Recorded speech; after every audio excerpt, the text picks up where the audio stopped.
the maker of heaven and earth. He says, I don't care your condition. I don't care what you are going through.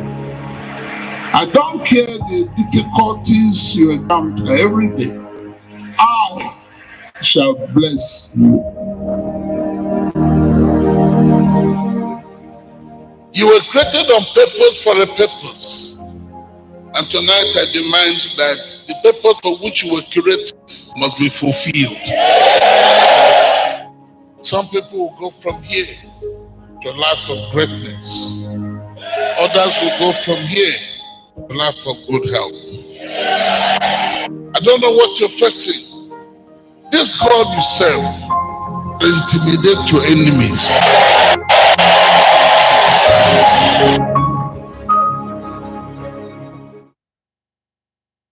I don't know how Emeka and his friends did. We are being viewed all over the world now. Oh yeah, dance a lot.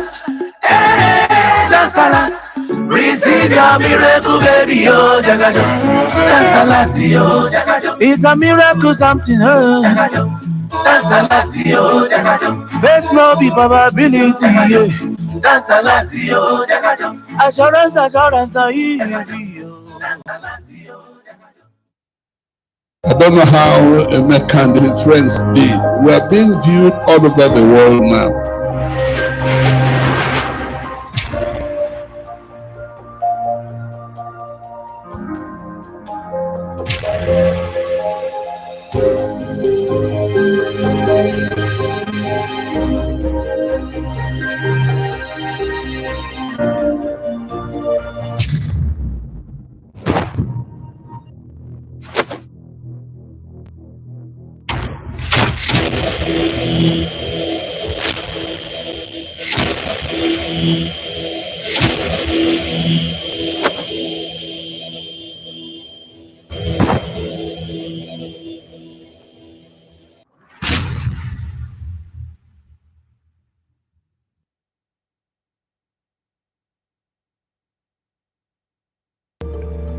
Everyone that says, where is my God?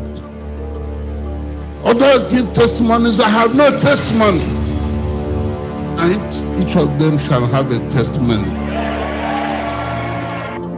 I will ask you to ask God to bless you with the life of heaven here on earth. Not everybody is struggling. There are people who don't struggle that things happen. That's where I want God to transport you to. This night, your life shall not be the same again.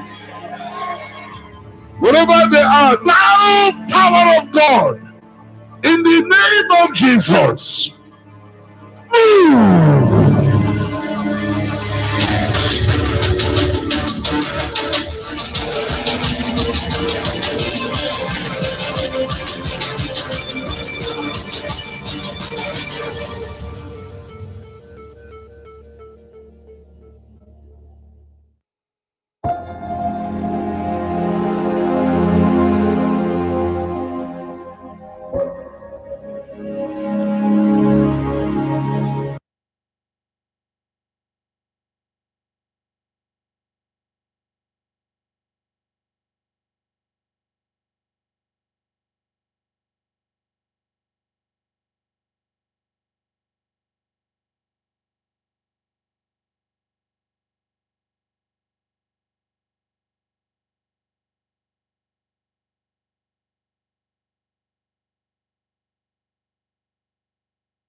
things did Araunah as a king give unto the king. All these things did Araunah, the king, to David king. Two of them were recognized as kings in Israel.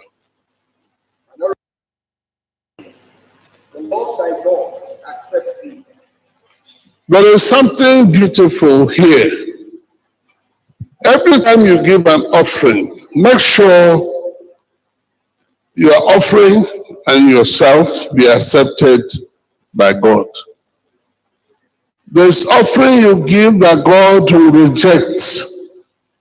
That's what some of us don't know. One of our elders said he will start carrying bags as I carry. I carry bag because what to give. And I give between 100,000 and 50,000 every Wednesday. But some Wednesdays I'll give 1 million. Like today, I'll give 1 million. Because our building committee need money to complete the building they're putting together. And that building, if we complete it, will bring blessings to those who are struggling in their finance. I was going through and David believed that by giving an offering and building an altar unto God, that God will take away that curse. Your offering improves your financial life. It increases your income. And it brings you to a place where people you don't know will bless you. People you know will bless you. Read on. And the king said unto Araunah, Nay. No, take it again. And the king said to Araunah, Nay, but I will surely buy it of thee. Now, there's a big lesson here. Somebody was offering David 3 offerings. Somebody was saying to David, don't give your own offering. I'll give you money to give. And David said what? No. And the king said unto Araunah, Nay, but I will surely buy it of thee. I'll buy it. I'll use my gold at a price. Neither will I offer aught of things unto the Lord. That cost me nothing. My Lord, of that doth cost me nothing. Wait. Many of us like to give an offering that doesn't really amount to anything. And David is saying here, a man who does it cannot prosper. He says he'll never give an offering that costs him what? Nothing. But in Nigeria, many of us like free things.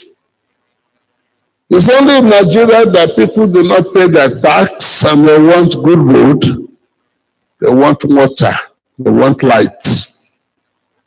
It makes me laugh. When I go to pay my tax, I hear tax officer say to me, pastors are not allowed to pay their tax. Says who? Says who? A man who does not give cannot prosper. I have a sister from the same father with me. I don't go to church. She said every time I go to church, they'll ask for offering. You give offering in the morning, come back in the evening, they ask for second offering. He said, I hate you people. What do you do with that offering? The funny thing is, she went to America as a wife to a man. A man who was very rich. In fact, the man came to see me to announce he had proposed to her. I asked him, how many days would it take you to put together a wedding? He said, I am an ambassador. I have surplus money. Give me 1 day, I'll put together a wedding within 1 day. 2 days, I'll do the same. 3 days, I will. He said, I am a man blessed by God with money. I asked him, what made you fall in love with my sister? He said, this girl can make me laugh 5 times a day. It is that laughter that attracted me to her. And I'm ready to spend anything you call money to marry her. My relations were all excited. Everybody began to say to me, tell her to remember us when she goes to America. Tell her to remember us when she gets married and marries a rich man.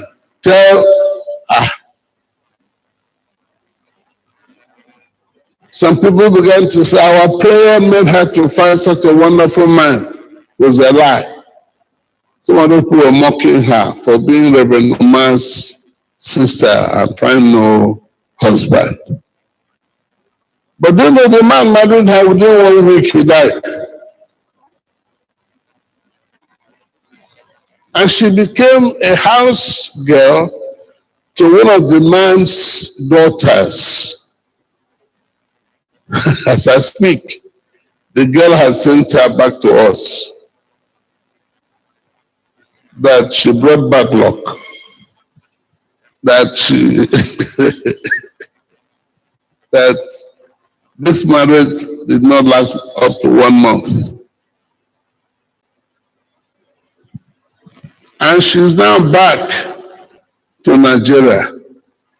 And she's serving one of us as a housemaid to the person.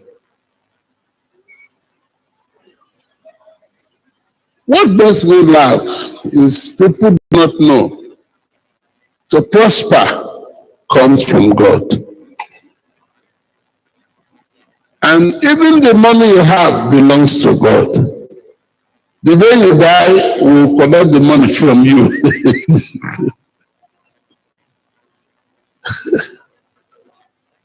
I had a cousin who was so poor that the wife sacked him because she was a smashingly, gorgeously mesmerizingly pretty girl.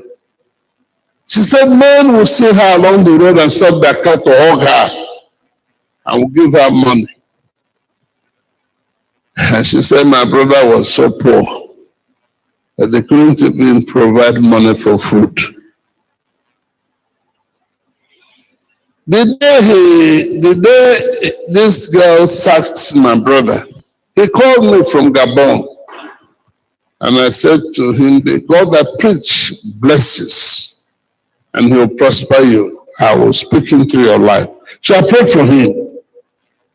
The next morning, as we were driving his Vespa, the president of Gabon saw the Vespa and saw him on the Vespa and stopped his car and his convoy of cars and said to my brother, who designed these lamps you have on your Vespa?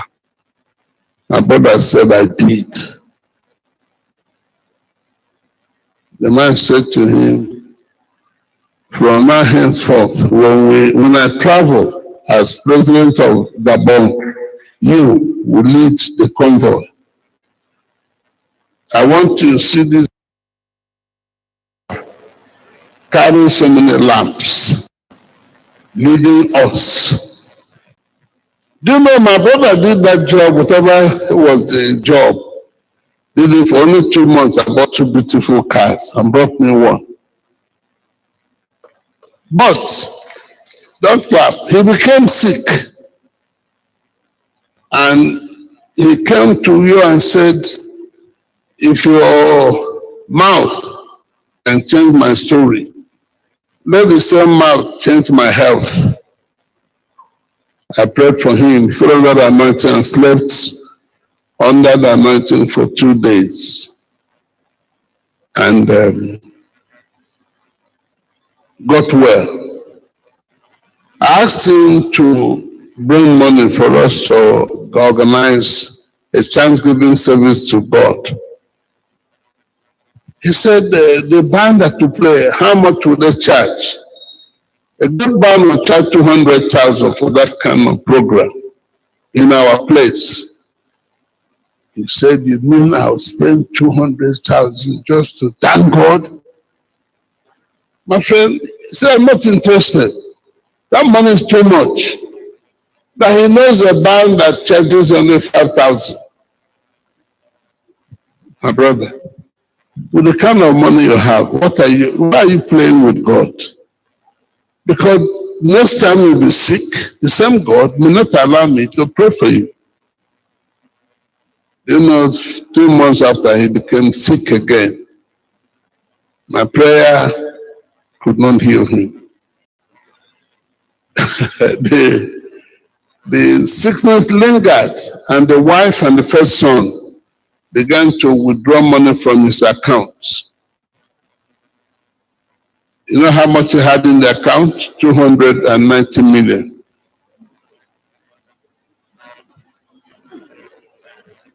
One day he called me and cried. He said, I have put a cost on that money to profit nobody as I die. I shared the money. He made me the administrator of his estate. So I shared the money among the children, 10 million. You know, as I speak, that money has profited nobody.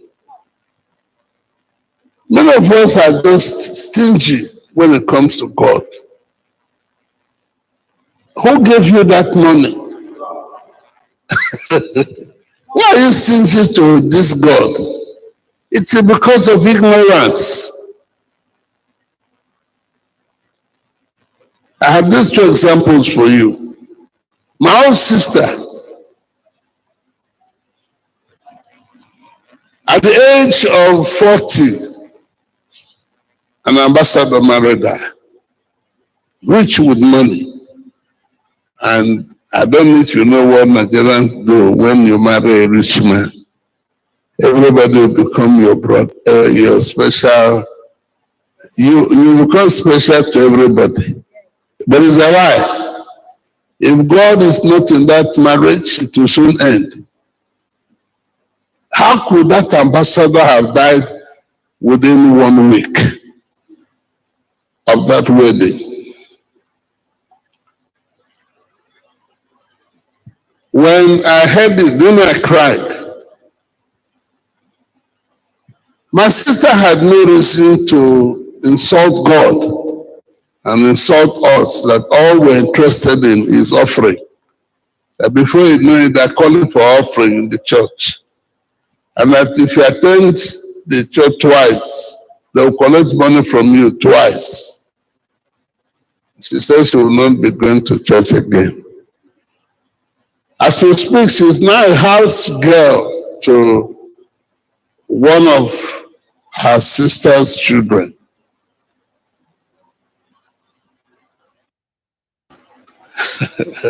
The boy brought her to you to see me.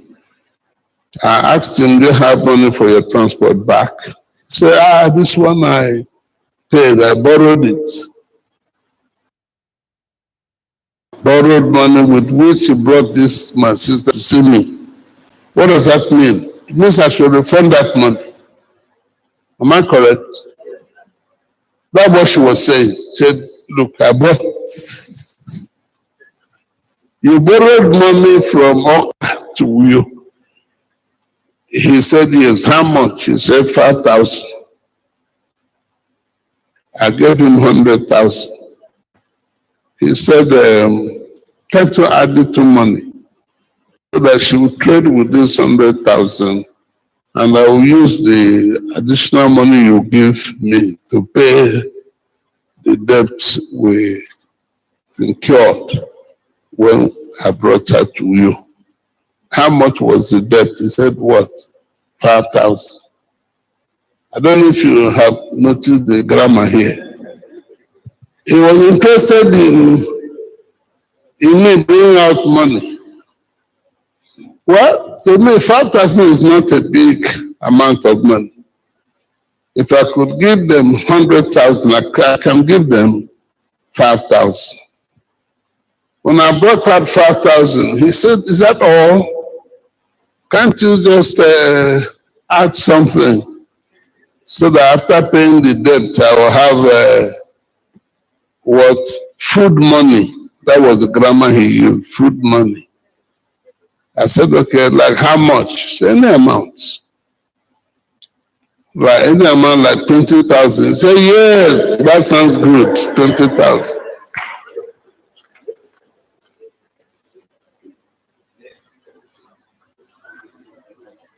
Many of us who think we are more intelligent than God, we are idiots.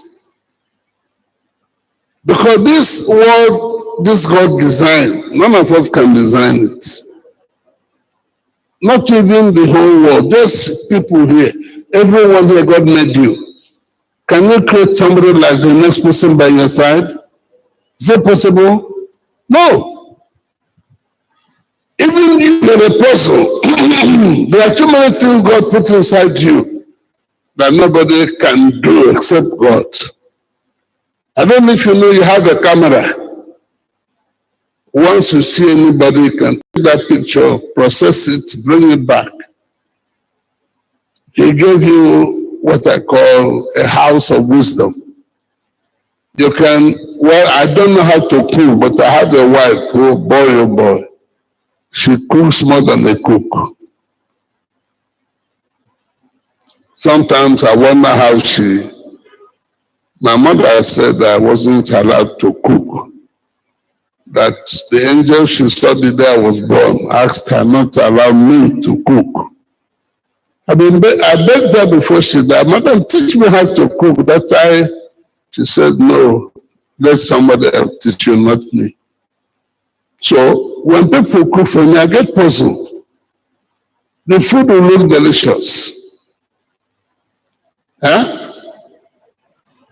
How many of you men can cook? Let me see your hand. Huh? You know you're a bad husband. No, a good cook cannot be a good husband because she knows what cooking can do. And she doesn't eat just anything you give him. Me, I eat anything they give me. Father, I don't understand, but whatever is the best food, do I eat and be alive?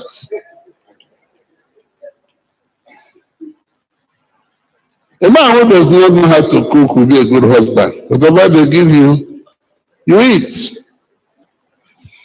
But if you know how to cook, you can choose every food. Am I correct? This God is just amazing. And the amazing thing here is if you love him and serve him, he'll promote you. When the president of America asked me to fly to America and pray for him, I just said to myself, only God could have done this. My own people like Joma Dekwe, my brother, the federal officer for this great country.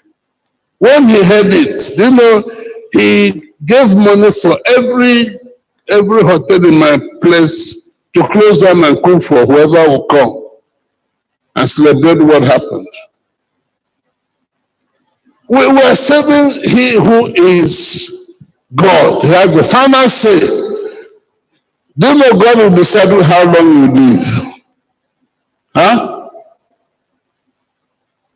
Do you know your own child can die earlier than you?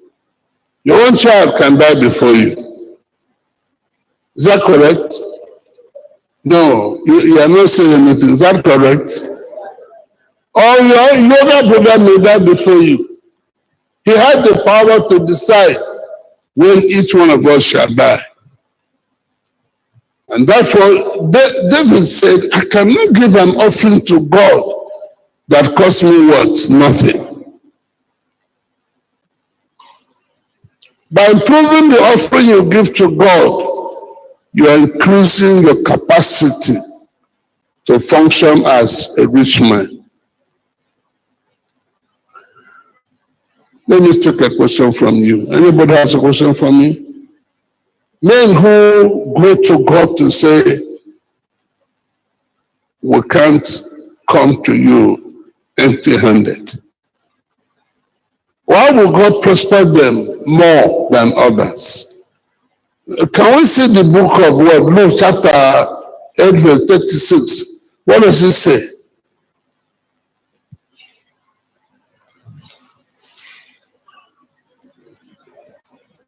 Then they went out to see. No. Where I want to hear where it says, give and it shall be given unto you, a good measure, prayed and shaken and shall men. Yes. Give. And it shall Give. No, wait. How many of you know the Bible does not say give money? The Bible just says what? Give. Give what? Everything you give will be given back to you by those around you. When you say to your wife, you're an idiot, she will not say anything. But in her heart, she will say, your mother is an idiot. Your sisters are all idiots. Everyone from your village is an idiot. I'm a witness. You think she said nothing? No, she said something. Life is very funny. When you say to your wife, you're an idiot, and you're happy for abusing her, she will keep quiet. But in her heart, she's saying, your mother is an idiot. Your sisters are all idiots. Everyone from your village is an idiot. I'm a witness. And she will not say it to your hearing. It's in her heart. But as you walk away, you say, this woman is a wonderful woman. I accused her and she said nothing. Who said she said nothing? She said something. Life is funny. Life mocks us.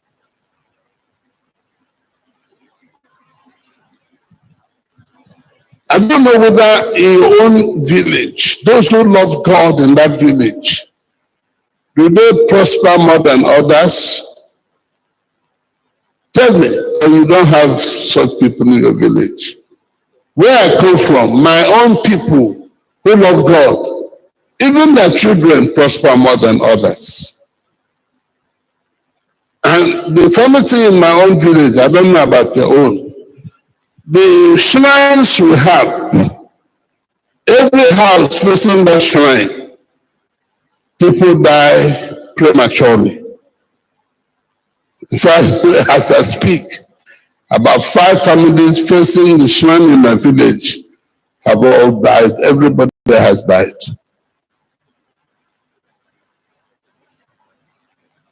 But for we who come here to look